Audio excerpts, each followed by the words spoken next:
In force from the 1st of October 2011, the Agency Workers Regulations has been brought in with the intention of protecting vulnerable temporary agency workers, but the reality is that it will potentially affect all temporary staff. AWR is a commendable venture as it aims to bring vulnerable agency workers' pay and conditions in line with comparable permanent employees. However, its scope is broad enough to encompass those who don't need support, as there's no pay threshold attached.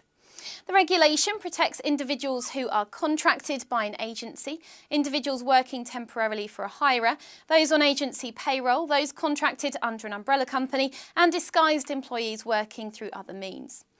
All those that fall within the definition of an agency worker under AWR are entitled to Day 1 rights. This means that the agency worker should have access to the same facilities and information as a comparable permanent employee, including access to information on job vacancies, a canteen, a creche, the toilets or showers and parking, etc.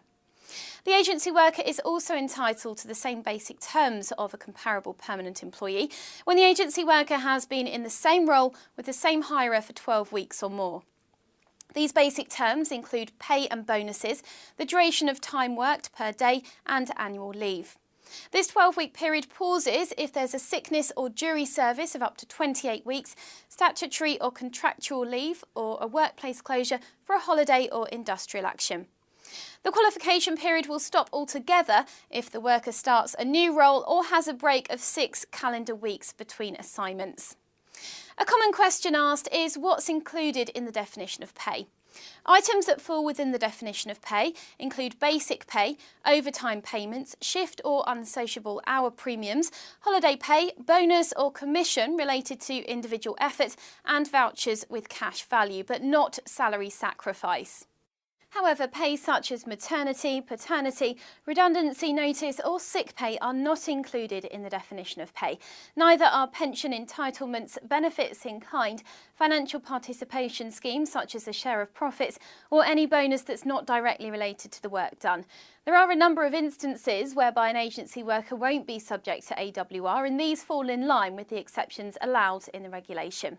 So if the agency worker operates through their own personal service company, they're outside the scope, as they are technically in business, as they should be genuinely operating in business of their own account. You also needn't worry about it if the contract is shorter than 12 weeks.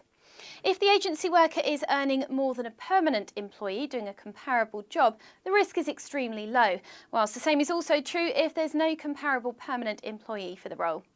In order to identify how many of your contractors are protected by AWR and how many qualify for any of these exemptions, you should complete a risk assessment, and PayStream can help support you in this process. The risk assessment helps to identify the circumstances of all of your contractors in order to identify what your inherent risk to AWR may be. Depending on what your preferences are, PayStream are offering a match pay umbrella service and, in certain circumstances, a derogation service as well.